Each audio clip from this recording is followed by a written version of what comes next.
Hey there, everybody. I'm just getting over a cold, so if my voice sounds a little bit odd at times, that would be why. I was on the Hypno Hub when I saw a thread about making blank eyes. I know there are quite a few text-based tutorials and image-by-image tutorials, but personally I learn best when I actually see something being done. So for anyone who is similar to me in that regard, I decided to go ahead and make a video about it. I'm starting with an image that I drew to avoid any copyright issues with YouTube, since they can be a little bit severe on that sort of thing. Not my best picture, but most of my more recent ones already have blank eyes. In this case, I'm going to be using Paint.net, since it's a free program that anyone can get if they want to. So, first step, we're going to zoom in on the eyes and take the wand tool. The wand tool isn't going to do everything for you, but what we really need is just to get the outer edge. So try and grab the pupil color and try and get as much of the edge as you can. With some style of eyes it might be easier or harder, but you want to mainly focus on the actual iris, not a lot of the white area around it. You can leave that alone. So let's pick a color other than blue, or other than black, since the edging around the eye is black. The exact color doesn't matter, because we're not actually going to keep this layer. Then take a brush and just paint straight over it. Deselect and then use the brush to go ahead and paint over the middle too. Repeat this for the other eye.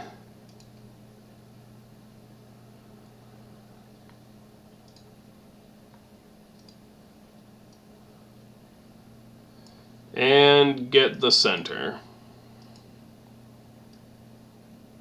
Alright. Make a new layer, and we're going to take the wand tool and use shift and click, left click, to select both eyes at once. You can do them on different layers in order to get a more precise gradient, but since these eyes are very similar in shape and are about even on this picture, I can do them both at the same time. Select the gradient tool right below the hand and start playing with it. You want the darker part to be on the bottom and the lighter part on the top. And once you have them about even, that'll put you at having really basic blank eyes. The best thing to do is to take a source image that's very large, because when you resize it down to small, it'll help get rid of this harsh edging. Another thing you could do though is reselect the throwaway layer, copy this, then make a new layer and put it below the actual eyes. Image, edit, and deselect. Now you want to go to the effects, select the Gaussian blur, and pick a blur amount that will help soften those edges.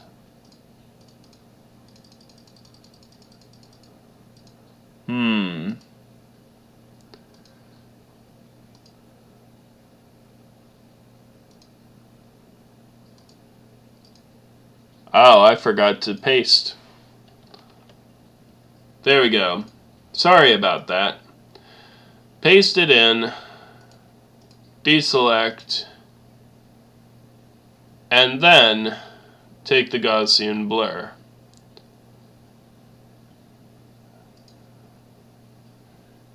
And that'll soften up the edges. When viewed from the normal size, you can see that they've blended in fairly well. This image is actually really large, so when you zoom out even further, any sharp edging becomes pretty much negligible. That's why it's really good to try and get the largest sized picture that you can when you're trying to do any sort of manipulation. I'm going to merge this down to save us some layers. And I'm going to go ahead and do an additional effect. So I'm going to make a new layer. And on this layer, I'm going to make a cloud effect. Let's see how that looks. You might want to play with the colors a little bit. For instance, you can press the More button here to refine the colors. And repeat clouds. Let's see what this looks like. That looks good. Effect. Then we go to Distort, Twist.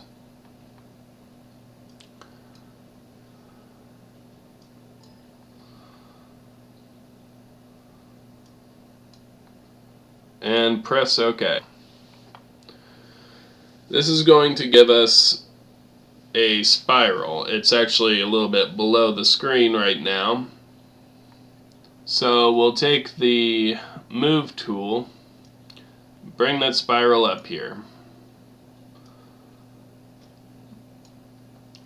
And I'm going to shrink it horizontally to match up to the shape of the eyes. And I'm going to align the center with the eye. Go back and go ahead and hide this. Go back to the second layer. Use the wand tool to select. Then go back to the spiral. Copy. Make a new layer. And then paste. And then we'll repeat that for the other eye because in this case the two eyes are just different enough that you can't actually get away with duplicating it or doing both in one step like you can with the gradient. So select layer 2.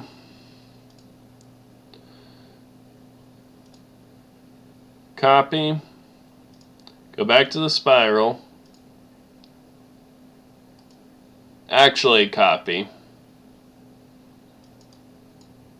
then go back to the top layer and paste. We can kill that spiral layer now, free up my computer from some of that lag. Bring back the eyes. And then double click on the top layer. Now, you can change the opacity with the sliding bar here. The higher the opacity is, the more obvious the spiral becomes. And the blending mode can give you different options as far as what the spiral will actually do to the colors underneath it.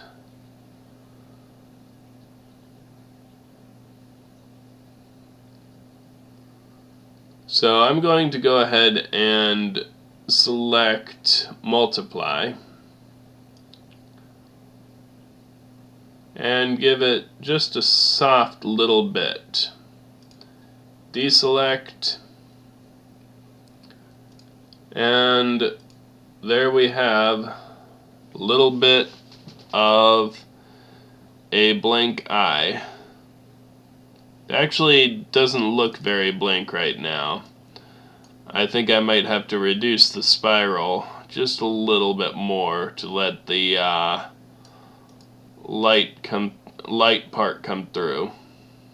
Just go ahead and play with the settings a little bit, and once you're happy with it,